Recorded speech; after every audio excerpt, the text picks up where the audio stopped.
예수님에 대해서 사람들의 평가는 여러 가지로 나타납니다.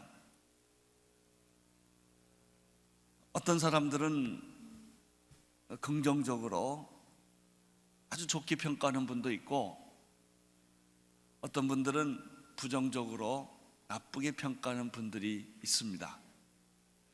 예수님 당시에도 예수님에 대해서 혹평하고 비난하고 조롱하고 거부하고, 심지어는 예수님을 배신해서 팔고 죽이기까지 했던 일들이 있습니다.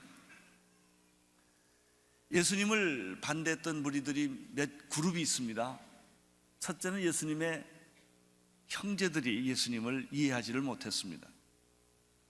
그래서 예수님의 형제들이 예수님을 조롱하고 예수님을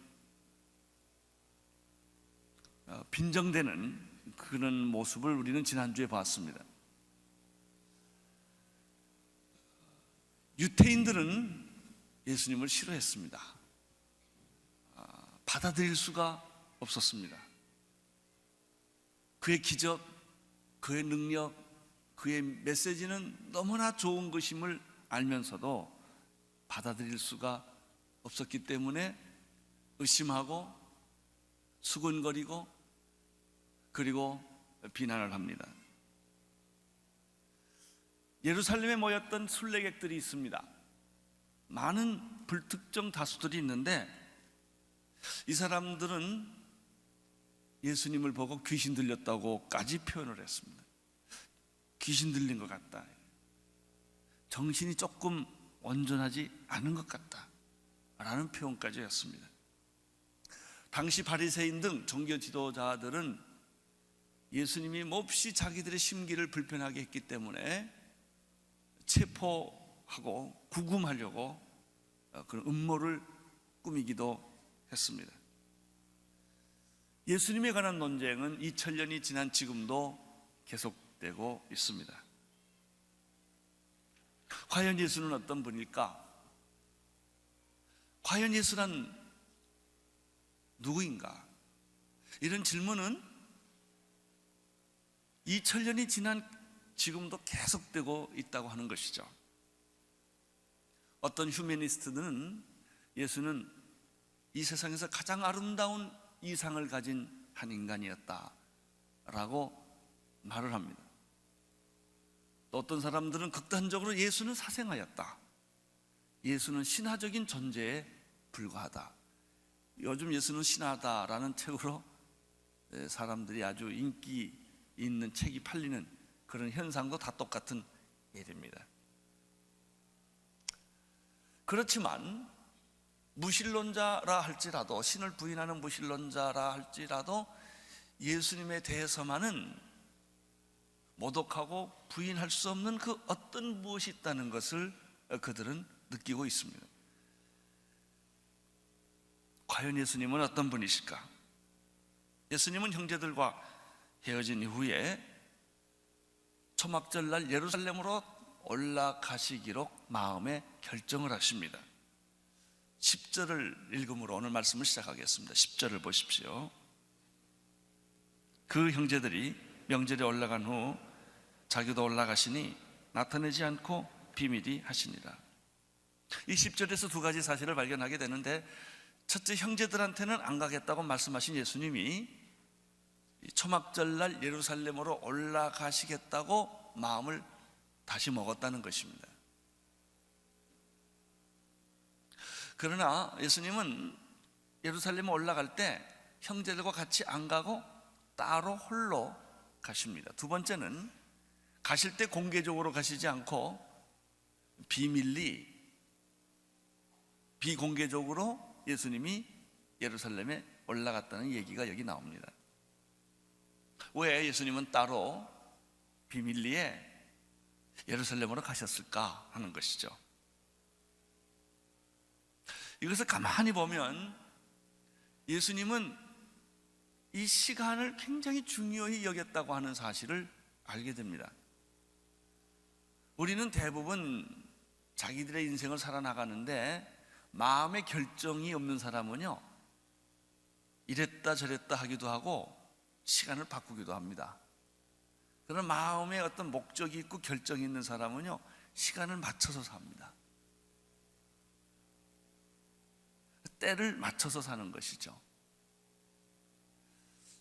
그런 의미에서 시간 이해는 믿음 이해예요. 어떻게 시간을 우리가 이해하느냐, 조급하지도 너무 늦장 부리지도 않는 것. 하나님은 일찍 오시지도 늦게 오시지도 않고 정확한 때에 역사하십니다. 이게 하나님의 시간이에요. 당황하는 사람들은 시간 관리 못합니다. 예수님은 자기가 행동하는 것을 굉장히 중요하게, 아주 예민하게 관찰하는 것을 볼 수 있습니다. 비록 그 차이가 얼마 되지 않는다 할지라도 미리 행동함으로 체포된다면 예수님의 십자가의 계획은 틀려질 수가 있습니다.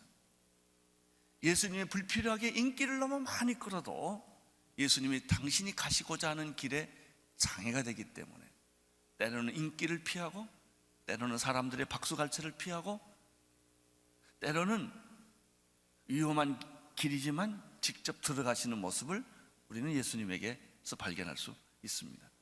나는 오늘 여러분들이 시간 관리 잘하기를 축원합니다.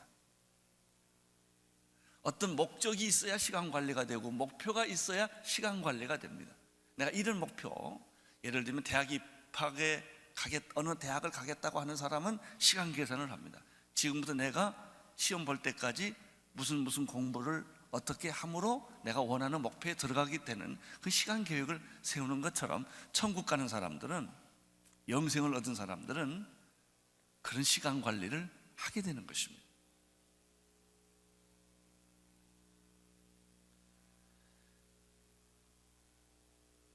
(11절을) 보십시오. 11절 시작. 명절 중에 유대인들이 예수를 찾으면서 그가 어디 있느냐 하고, 이 11절을 보면 유대인들은 예수님에 대한 관심을 끊임없이 하고 있었다는 사실을 발견하게 됩니다. 안 보이지만 도대체 예수라는 사람이 지금 어디서 뭘 하느냐 이거예요. 왜냐하면 그 사람이 하는 톡톡 던지는 말이 너무 그 사회에 그날 충격을 주고 영향력을 줬기 때문에 도대체 예수가 명절에 지금 어디 있느냐, 유대인들이 예수님을 추적하고 있었던 것을 이 11절에서 발견하게 되는 것이죠.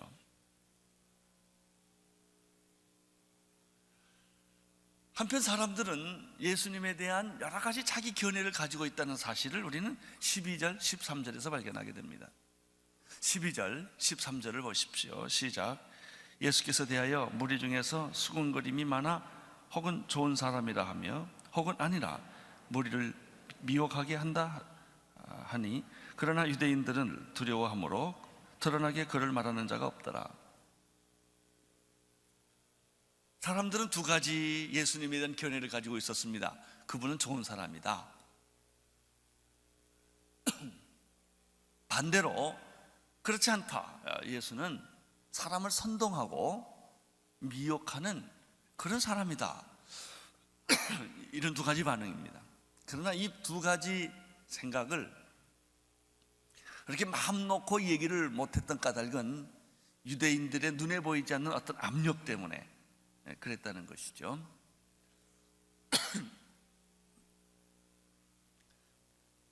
자유라고 하는 것은 내가 생각하는 대로 표현하는 것이 자유인데 어떤 분위기나 상황 때문에 할 말을 못할 때가 있지요. 이 사람들이 바로 지금 분위기가 그랬던 것이죠. 자, 먼저 예수님이 참 좋은 분이다, 좋은 사람이다 라고 판단하는 사람들은 왜 그런 말을 했을까? 아마 첫째, 예수님의 말씀은 굉장히 신선하고 충격이 있었기 때문에 그랬을 것입니다. 자기들의 들었던 종교 지도자들이 아주 상투적인 그런 설교가 아니었고 정말 하나님의 말씀을 전해줬기 때문에 우선 그 메시지에 그들은 감동을 받았을 것입니다. 그리고 예수님은 한 번도 있어보지 못했던 초자연적인 기적들을, 병든 자를 고쳐주시고 귀신을 쫓아주시고 이런 일들을 그들이 목격했기 때문에 예수에 대해서 굉장히 좋은 감정을 가지고 있었던 것 같습니다. 예수님의 행동은 기준이 굉장히 의롭다고 그들은 판단했습니다. 공의롭다, 굉장히 공정하게 예수님은 하신다. 부자에게 아부하거나 권력층에 아부하거나 가난한 자를 무시하거나 이러지 않는 예수님의 모습을 보았을 것입니다. 그리고 예수님의 그 동기는 이기적이 아니었다. 자기 잘 먹고 잘 살기 위해서 어떤 권력을 가지기 위해서 하는 것이 아니었다는 것을 그들이 느꼈기 때문일 것입니다. 예수님은 정직했고 순수했고 이런 느낌을 가졌고, 그리고 항상 예수님은 하나님에 대해서 얘기를 하셨고, 이런 여러 가지 이유들이 예수님에 대해서 좋은 사람이다, 그런 평가를 하게 했을 것입니다. 그러나 문제는 그런 평가가 정확하지 않다는 것입니다. 피상적이에요. 지금도 그런 평가를 내리는 사람은 참 많습니다.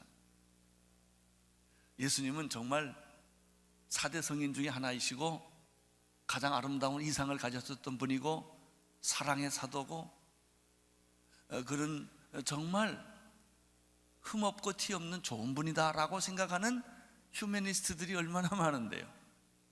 단지 그가 하나님의 아들이고 구세주라고 안 믿고 있는 거죠. 예수님께 대한 좋은 평가를 한 것이 과연 예수님인가? 아닙니다. 예수님은 그 평가를 듣기 위해 세상에 오신 게 아니고, 예수님의 진짜는 그가 하나님의 아들이고 우리의 인류의 죄를 위하여 구원해 준 구원자요 메시아라는데 예수님의 정체성이 있습니다. 예수님의 본질이 있습니다. 이 사람들은 거기까지 가지를 못했습니다. 두 번째입니다. 예수님을 비판했고 부정적으로 생각했던 사람들은 왜 그렇게 생각했을까요? 첫째, 예수님 말씀은 좋긴 좋지만 자기 전통적인 종교와 기존 질서에 흐트러지는 이단적인 메시지를 전하기 때문에 우선 거기에 사람들이 반감, 또 그 기득권층에 속해 있는 사람들은 그것이 싫었을 것입니다. 그의 행동은 선동적이라고 생각했습니다. 저 사람이 저렇게 사람들 앞에는 멋있게 말을 하지만 사실은 그게 아니고 어떤 굉장히 종교적인 정치적인 목적이 있어서 사람들을 이렇게 미혹하는 것이다, 거짓말하는 것이다, 사기치는 거다, 이제 그렇게 그들은 이해를 했을 것입니다. 그리고 예수님은 아주 자기 중심적이고, 그리고 사실은 모든 사람을 위하는 것처럼 하지만은 사실은 어떤 자기 이익을 추구하는 그런 사람일 거라고 생각했습니다. 따라서 예수님은 아무리 좋은 말을 해도 거짓말이고 사기치는 거고, 하나님의 이름을 빙자해가지고 자기 종교적 세력을 모으려는 그런 불순한 의도가 있다, 이렇게 그들은 생각을 했기 때문에, 또 실제로 그런 사람들이 있었고요. 그래서 예수님에 대해서 부정적인, 그런 약간 선동적인 사람이다라고 오해를 했습니다. 이러한 예수님의 태도는 이 사람들뿐만 아닙니다. 다른 성경에 보면요, 예수님에 대해서 아주 혹독하게 말한 부분들이 많습니다. 예컨대 마태복음 11장에 보면 예수는 죄인들과 함께 술을 즐기고 탐하는 자다라고 비판을 했습니다. 또 마태복음 9장에는 예수는 죄인들하고 사귀는 걸 보니까 저 깡패들이나 죄인들이나 한 종류의 사람이다라고 말을 했습니다. 안식일을 범하는 것을 보고 그들은 뭐라고 말했냐면, 예수라는 사람은 굉장히 법을 어기는 사람이다, 불법자다, 이렇게 생각을 했습니다. 질서를 깨는 사람이다. 또 기적을 행할 때 예수님 할 말이 없으니까 저거는 예수님이 하나님의 능력을 받아 한 게 아니고 귀신의 힘을 빌려가지고 기적을 베푸는 거다, 이렇게 그들은 해석을 한 것이죠. 예. 지금도 그래요. 교회에 대해서 곱지 않는 시선으로 보고 있는 사람이 참 많습니다. 실제로 또 교회나 기독교인들이 세상에 잘못한 것도 많고요. 예수님의 제자들의 경우도 마찬가지입니다. 예수님의 제자 가운데 베드로는 예수님을 3번씩이나 부인했고요. 그리고 나중에 십자가를 예수님 지실 때는 멀리 떠났고요, 부활해서도 믿지 않으려고 했습니다. 예수를 잘 모르는 것이죠. 인간적 예수는 이해를 했는데, 인간적 예수는 사랑을 했는데, 하나님의 아들 구원자 예수는 받아들이기가 쉽지 않았다는 것이죠. 가룟 유다는 인간적 예수를 따라다니다가 그는 결국 마지막에 예수를 배신하고 팔아서 십자가에 넘겨주는 그런 악역을 합니다. 예수님의 제자 가운데 도마라는 제자가 있었습니다. 이 도마라는 제자는 부활했다는 말을 믿을 수가 없었습니다. 내가 직접 예수님의 손을 만져보고 허리를 만져보지 않고서는 나는 예수의 부활을 못 믿겠다라고 말했죠. 그때 예수님은 도마에게 나타나서 내 손과 내 옆구리를 만져보라고 말했을 때 베드로는 나의 주 나의 하나님, 그리고 무릎 꿇고 예수님을 영접한 걸 보면 그때까지도 도마는 예수님에 대해서 늘 반신반의했던 그런 모습입니다. 가끔 우리 교회에서도 그런 사람 발견합니다. 때로는 예수님 잘 믿고요, 때로는 어느 순간에 아주 돌변해가지고 아주 비판적이고 아주 배타적인 태도를 취하는 그런 사람들을 우리가 종종 보게 되는 것과 마찬가지입니다. 또 제자들의 어머니는 더 재밌었죠. 예수님한테 자리 청탁하지 않습니까? 예수님은 내 아들 하나는 우편에 좌편에 좀 넣어주십시오라고 생각함으로써 예수님이 세상에 오신 그 목적을 정확하게 이해하지 못한 그런 경우도 있었습니다. 오늘 14절에 보면은 여기 나온 사람들이 예수님을 좀 더 무시하고 좀 더 멸시하고 싶은 그런 마음이 있었다는 사실을 14절에 발견하게 됩니다. 14절을 보십시오. 시작. 이미 명절의 중간이 되어 예수께서 성전에 올라가사 가르치시니 15절 유대인들이 기이 여겨 가로되 이 사람은 배우지 아니하였거늘 어떻게 그를 아느냐. 기적을 행할 때도 놀랐지만 예수님이 성전에서 가르치는 걸 보고 이 사람들은 굉장히 충격을 받습니다. 사실 예수님은 12살 때 예루살렘 성전에서 제사장들과 성경 가지고 토론을 했거든요. 그때 제사장들이 굉장히 놀랐습니다. 아니, 이 12살 먹은 이 어린애가 어떻게 구약을 그렇게 잘할 수 있고 그 해석이 그렇게 명료할 수 있느냐라고 해서 그 제사장들이 놀란 적이 있었는데, 여기서 보면 예수님이 성전에서 말씀을 가르치는 걸 보고 굉장히 그들은 한마디로 말하면 충격을 받았습니다. 그리고 인정하고 싶지 않은 거예요. 아니, 내가 뭘 배웠냐 이거예요. 학문도 없는 사람이, 내가 이거 배운 적도 없는 사람이 이렇게 말한다는 건 말이 안 된다 하는 것이죠. 의도적으로 예수님의 가르침을 거부하고 격하시고 싶었던 모습을 여기서 발견하게 되는 것입니다. 사실 예수님이 구약에 대한 해석과 통찰력은 탁월한 것입니다. 예수님은 가끔 구약의 말씀들을 인용을 하셨습니다. 귀신 쫓을 때도, 마귀를 쫓을 때도 다 3번을 하나님의 말씀을 시편을 인용하고 신명기를 인용하는데, 예수님 자신이 하나님이니까 뭐 이걸 믿기만 한다면 그 해석은 아무것도 아닌데도 그것을 받아들이지 못하는 사람들에게는 아니, 예수가 어떻게 저렇게 구약을, 그 정신을, 구약의 그 문자가 아니라 그 뜻을 저렇게 정확하게 이해할 수 있겠느냐라고 충격을 받은 건 사실이겠죠. 여러분, 예수가 하나님의 아들이라는 사실을 받아들이기만 하면 예수님이 행하신 기적은 하나도 이상한 거 아니에요. 하나님이신데 물 위로 걸어가든 공중을 날아가든 기적을 베풀든 그게 뭐가 문제가 되겠습니까마는, 이렇게 기적이 문제가 되는 것은 예수님이 하나님의 아들이라고 믿는 대전제가 없기 때문에, 그걸 수용하지 않기 때문에 그런 거예요. 아니, 하나님이 천지를 창조하시는데 무슨 갈등이 있어요? 하나님이 인간을 만드는데 무슨 갈등이 있어요? 그분이 하나님이라면. 이 갈등을 느끼는 그 배후에는 내가 그 사실을 믿지 않겠다라고 하는 전제가 있기 때문에 갈등을 하는 것이죠. 예수님이 하신 말씀을 정리해 보면요, 2000년이 지난 이후에 예수님처럼 말한 분이 한 분도 없습니다.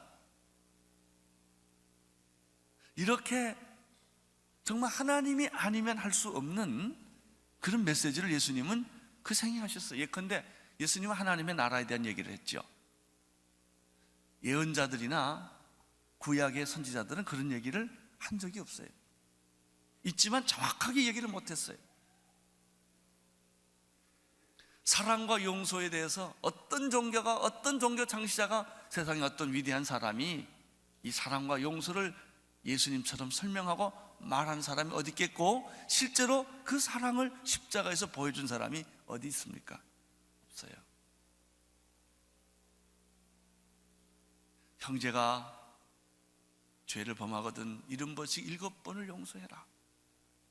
원수를 사랑해라. 너를 대적하는 자를 미워하지 말고 그를 사랑해라. 모슬렘의 교리하고 비교해보면 상극입니다. 그들은 소위 지하드 보복의 원리가 있습니다. 예수님은 이 사랑과 용서의 가르침에 대해서는 이 지상의 어떤 사상가나 철학가나 종교가나 흉내낼 수 없는 그런 메시지를 주셨습니다. 삶의 기준에 대하여, 진리에 대하여, 성령에 대하여, 어둠의 세력에 대하여, 종말에 대하여 예수님의 가르침은 2000년이 지난 지금도 그 비슷하게 말한 사람이 하나도 없죠. 자라투스트라를 이렇게 말했다라고 하고 있는 그 니체 책은 전부 마태복음 5장의 얘기를 다 뒤집어서 한 얘기예요. 여러분, 바로 이분이 예수 그리스도이셨습니다. 그러나 사람들은 예수님을 받아들이려고 하지를 않았던 것이죠. 그 이유에 대해서 예수님이 16절에서 이렇게 설명을 합니다. 왜 사람들은 예수님의 교훈을 받아들이려고 하지 않는 것일까? 16절을 읽어주십시오. 시작. 예수께서 대답하여 가라사대 내 교훈은 내 것이 아니요 나를 보내신 이의 것이니라. 자, 예수님은 이렇게 말했습니다. 대부분의 사람은 내 사상을 내가 말하고 내 철학을 내가 말하고 내 비전을 내가 말하는 것이지, 다른 사람의 비전과 다른 사람의 사상과 다른 사람의 철학을 내가 말하는 것은 아니라고요. 예수님께서 말합니다. 내가 지금 이렇게까지 여러 가지 얘기를 하는 것은, 이것은 내 것이 아니다 말이죠. 내 사상이 아니다, 내 철학은 아니다. 내가 말하는 것은 내 것이 아니고 나를 보내신 분의 생각을 내가 지금 너희에게 얘기하는 거다. 저는 이 말을 가만히 묵상하다가 굉장한 도전을 제가 받았어요. 우리가 보통 말할 때 그렇게 말하지 않잖아요. 다 내 감정, 내 정서, 내 견해, 내 생각이 거의 다 가미해서 얘기를 하는 것이지, 이거는 순수하게 하나님 말씀입니다라고 말하기가 어렵잖아요. 저는 저 자신을 돌이켜봤더니 그래도 그 말을 그래도 열심히 하는 데가 내가 이 설교더라고요. 이 설교 시간에는 내 생각, 내 견해, 내 관점을 얘기를 안 하려고 굉장히 제가 애를 쓰거든요. 이 성경에 기록된 그때 그 말씀, 그 뜻을 그대로 여러분에게 전해주려고 하는 게 설교거든요. 그래서 이 설교의 위기는 뭐냐면요, 설교에다 자기 생각을 집어넣는 거예요. 자기 해석을 집어넣는 거, 아주 위험한 거죠. 세상에 돌아가는 얘기를 설교에도 집어넣는 거예요. 그럼 사람들이 공감대는 만들어지겠죠. 그러나 그것은 하나님의 말씀이 아니라는 거예요. 그 세상 돌아가는 얘기고 그 시대의 역사나 사상에 관한 얘기지, 그게 하나님의 음성이냐는 거예요. 예수님은 뭐라고 말했냐면, 내가 말하고 있는 것은 내 생각이 아니고 그것은 100% 하나님의 생각을 내가 너에게 전해주는 것이다. 이렇게 예수님이 말씀을 하십니다. 그러면서 그러면 하나님의 생각을 전해주는 것이 어떤 것이냐에 대해서 세 가지로 좀 더 자세히 설명을 합니다. 17절을 보십시오. 시작. 사람이 하나님의 뜻을 행하려 하면 이 교훈이 하나님께서 왔는지 내가 스스로 말함인지를 알리라. 첫째는 정말 하나님의 뜻이면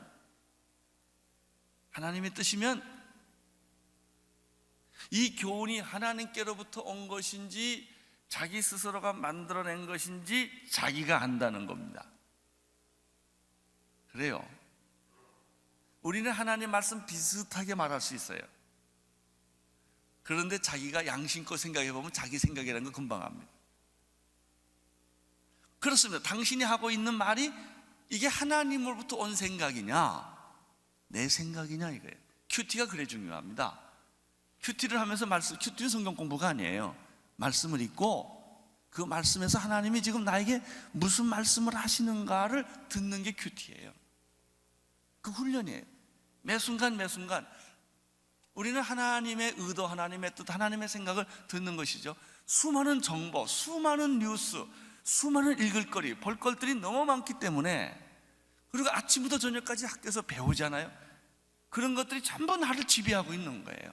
내 해석, 내 관점, 모든 걸 지배하고 있기 때문에 나도 모르게 내가 하는 말들은 전부 그런 소스에서 오는 것들이 아니겠습니까? 그런데 정말 당신이 하나님의 뜻을 행하려고 한다면 이 생각이 하나님께서 온 거냐, 이 말씀이 하나님께서 온 거냐, 이 아이디어가 하나님께서 온 거냐 하는 거예요. 그것은 내가 안다 이거예요. 내가 안다. 이게 내 생각인지 하나님의 생각인지는 내가 안다는 것이죠. 그래서 내가 어떤 생각, 어떤 말을 할 때 많이 기도를 하고 하나님 말씀에 깊이 들어가고 했을 때 그게 정말 이건 하나님으로부터 온 생각입니다 라고 자기가 자기 자신에게 인정을 할 때까지. 우리는요 하나님 말씀 빙자해가지고 자기 생각 많이 말합니다. 또 심지어는 말이죠, 하나님 말씀을 가지고 이 매니플레이트 하잖아요. 이렇게 탁 이걸 조종을 하잖아요. 이용하기도 하잖아요. 그래가지고 자기 이익을 챙기는 일에 이 하나님의 말씀과 교회 이름과 그리고 신앙 이름을 얼마나 내가 참 기도 많이 했습니다 이런다고요. 또 말할 때 꼭 그래요. 내가 목사님 기도 많이 하고 왔습니다. 기도하긴 뭐래요. 가만 들어보면 아니에요. 오늘 성경은 예수님 말합니다. 이 교훈이 하나님께로부터 온 것인지 내가 스스로 만든 것인지 내가 스스로 알라 이래요. 두 번째 18절을 보세요. 18절 시작. 스스로 말하는 자는 자기 영광만 구하되 번외신 이의 영광을 구하는 자는 참되니 그 속에 불의가 없느니라. 그럼 이게 하나님께로부터 온 거냐 내게로부터 온 거냐라는 것을 이게 그것도 막 또 헷갈려요 이렇게. 왜냐하면 사람은 자기가 자기에게 속거든요. 여러분 자기가 기도해놓고 누가 제일 감동받은 줄 아세요? 자기가 제일 감동받아. 여러분 11조하고 누가 제일 감동받는 줄 아세요? 자기가 받아요. 전도 한번 해놓고 자기가 감동받는 거예요. 그리고 자기가 굉장히 믿음이 있는 걸로 착각할 때가 있어요. 또 믿음 좋은 사람 옆에 있으면 굉장히 자기가 믿음 좋은 것 같아. 아니에요. 나는 나예요. 그러면 어떻게 판단할 수 있느냐? 간단하다는 거예요.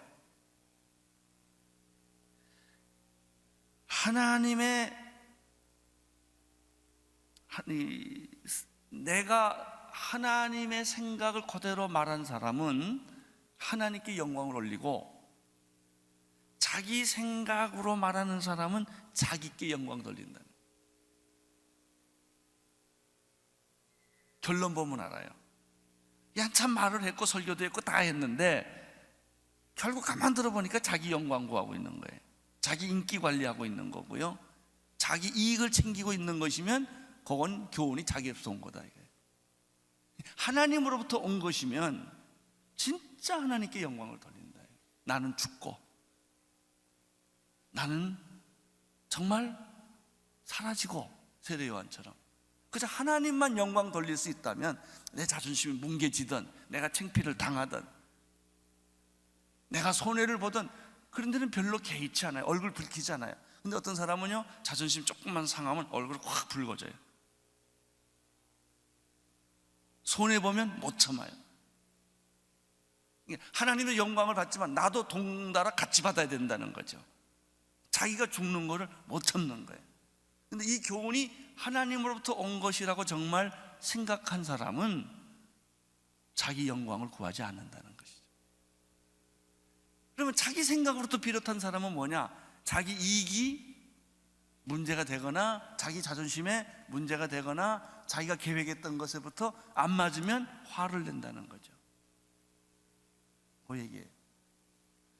결국 당신 생각으로부터 온 것은 당신께 영광, 자기 자신 영광 받을 것이고, 하나님으로부터 온 생각은 하나님이 영광을 받을 것이다. 그 다음 세 번째입니다. 18절 후반부에 있는 거예요. 그 속에 뭐라고 그랬죠? 불의가 없다.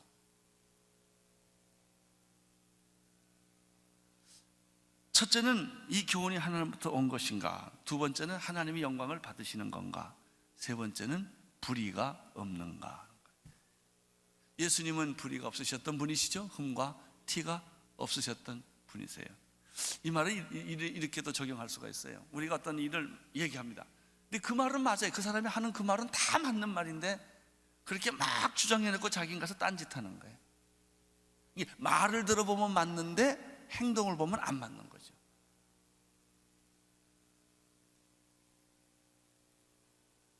이 말씀을 하시고 19절에서 예수님은 한마디를 더 하셨어요. 19절 읽어주십시오. 시작.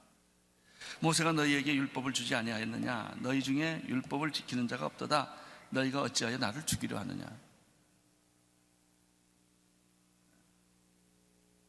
모세 율법을 주지 않았느냐? 너희가 율법을 지키지 않았기 때문에, 정신을 잃어버렸기 때문에 지금 이런 현상이 일어나고 있고 결국 나를 죽이려고 하는 것이다 라고 말을 했는데, 사람들의 반응이 너무나 재밌습니다. 이 말을 듣고 20절에 이렇게 반응을 합니다. 시작. 무리가 대답하되 당신이 귀신 들렸도다. 누가 당신을 죽이려 하나이까? 말이 안 되면 말꼬리를 잡습니다. 대화를 하다가 논리에 지면 말꼬리를 잡아요. 그래가지고 주제를 엉뚱한 방향으로 끌고 가는 거예요. 본질에서 벗어나는 거죠. 이 사람들은 예수님의 말꼬리를 잡았어요. 너희가 나를 죽이려 하는도다 그랬더니, 아니 우리가 언제 예수를 죽이려고 했습니까? 당신 귀신 들린 거 아닙니까? 라고 이렇게 비약을 해간 것입니다. 이것은 마치 마태복음 12장에서 예수님이 기적을 베푸니까 할 말이 없으니까 귀신의 바알세불의 힘을 빌려서 귀신을 쫓아낸 것이라고 비판을 했을 때 하는 논리하고 똑같아요. 아니 귀신이 어떻게 귀신을 쫓냐 이거예요. 귀신의 힘을 빌려서 어떻게 귀신을 쫓냐는 거죠. 예수님의 논리가 그것입니다. 사람들은 예수를 귀신 들린 것으로 해석하고 싶었어요. 또 그렇게 몰아가고 싶었던 것이죠. 그러면 우리는 이런 질문을 다시 하게 됩니다. 예수님은 과연 누구신가? 그분은 어떤 분이신가? 어떤 사람들은 예수님을 정말 믿었고 어떤 사람들은 예수님을 믿지 못했습니다. 과연 예수란 어떤 분이십니까? 이 두 논리는 2000년이 지난 지금에도 똑같이 흘러주고 있습니다. 정말 예수님을 믿고 만난 사람들은 여기 와 앉아 계시고, 그러지 못하신 분들은 교회 밖에 현실적으로 있습니다. 과연 예수는 살아계시는 것일까? 무덤에 갇혀 2000년이 갇힌 그분일까? 아니면 지금도 살아계시는 분이실까? 저는 나를 보니까 예수님은 살아계세요.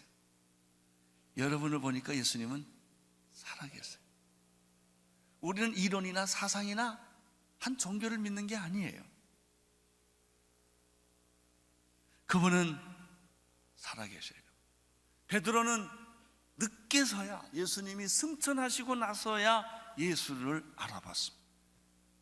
그 다음부터 베드로는 진짜 용기가 생겨 죽음을 두려워하지 않고 그는 담대하게 예수를 이야기할 수 있었습니다. 그가 예수를 이야기할 때는 십자가와 부활만을 이야기를 했어요. 도마도 부활하신 예수를 만나고 나서 나의 주님, 나의 하나님, 그리고 눈물을 흘리며 무릎을 꿇었습니다. My Lord, my God. 사도 바울은 예수를 죽이려 갔던 사람인데 다메섹 도상에서 예수를 만난 이후에 그의 인생은 변했습니다. 여러분, 사도 바울은요, 신약 성경의 3분의 대부분을 쓸 수 있을 만큼 그런 지성인이었고 학자였습니다. 그는 자기의 학문을 포기하고 자기 지성을 포기하고 그는 전도자라는 모습으로 감옥까지 가고 평생을 그렇게 살았습니다.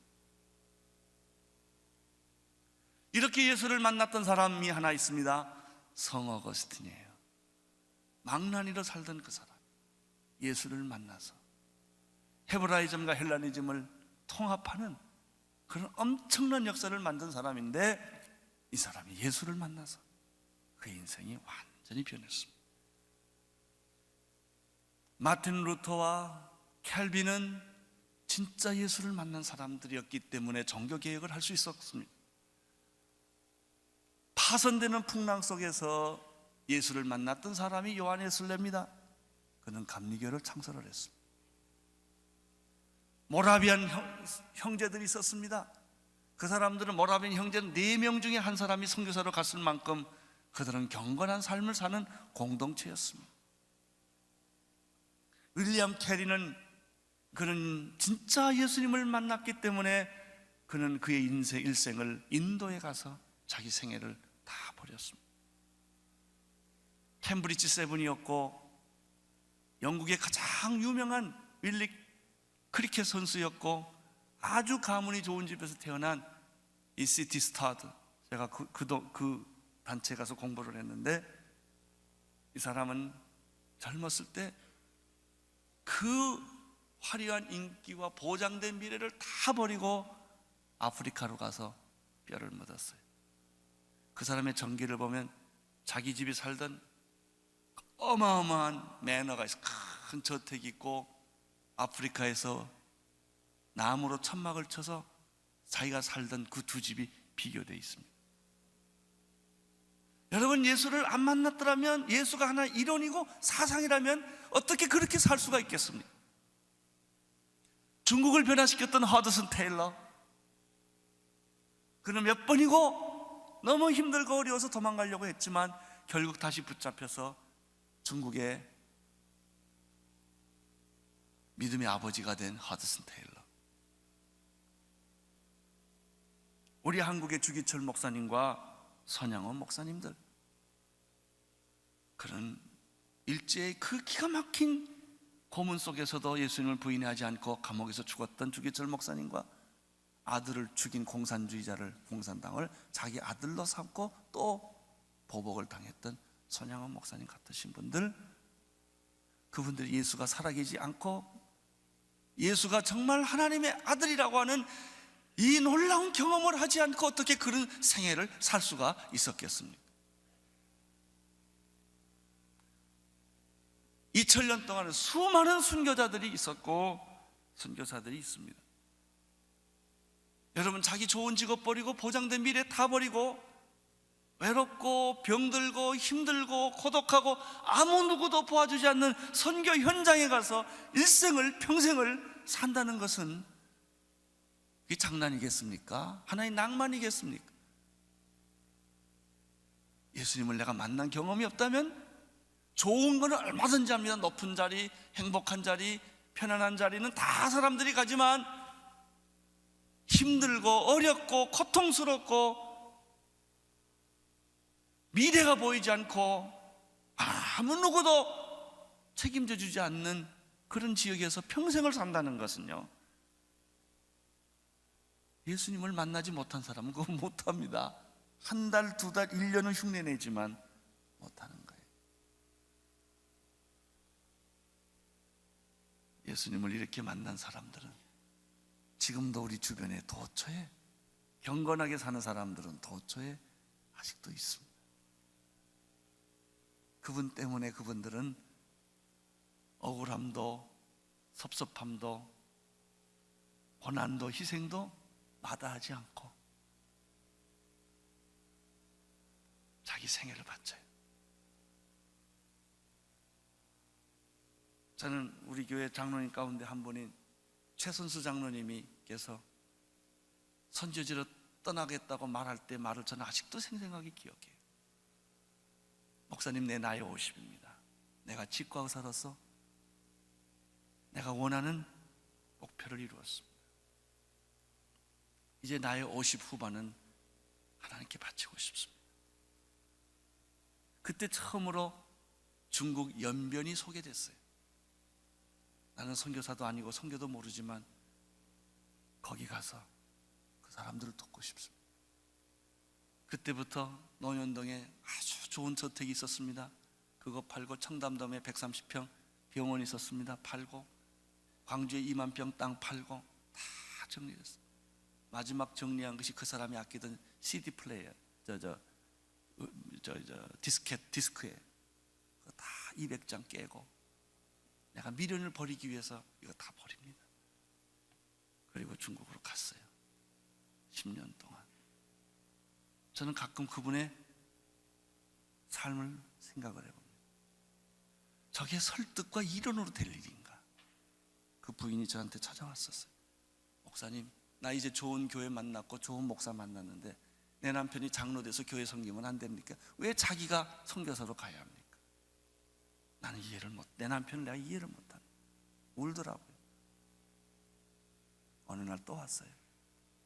나는 아직도 이해를 못합니다만은 내 남편의 가는 길에 방해꾼은 되고 싶지가 않아서 가서 밥 해주러 나는 연변에 가겠습니다. 부부가 떠났어요. 여러분, 진짜 예수를 만난 경험이 없다면 그런 삶이 가능할까요? 가능하지 않죠. 누가 고난을 좋아해서 가고 그러겠어요. 제가 그분이 떠난 후에 처음으로 중국을 그 집을 찾아가 봤어요. 큰 집에 사시던 분이 조그마한 한 평 반 다 되는 방에다가 화장실하고 부엌이 중국식 곁에 있는 데서 사시더라. 기뻐하시더라. 때로는 러시아 장사꾼들이 다니는 그런 여관들이 있어요. 여러 사람이 쓰는 그런. 그래서 내가 장로님, 사모님을 모시고 올 때는 호텔로 데려가시지 왜 여기에 와서 부인을 괴롭힙니까? 내가 그랬어요. 아니, 나는 이 냄새가 좋은데 그래요. 아니, 장로님이 좋지 권사님은 안 좋아요. 이제 그러고 얘기한 적이 있어요. 네. 예수님을 만난 일이 없다면 어떻게 그런 삶이 가능하겠습니까? 나는 오늘 여러분들이 예수를 만나기를 축원합니다. 기도하겠습니다. 하나님 아버지,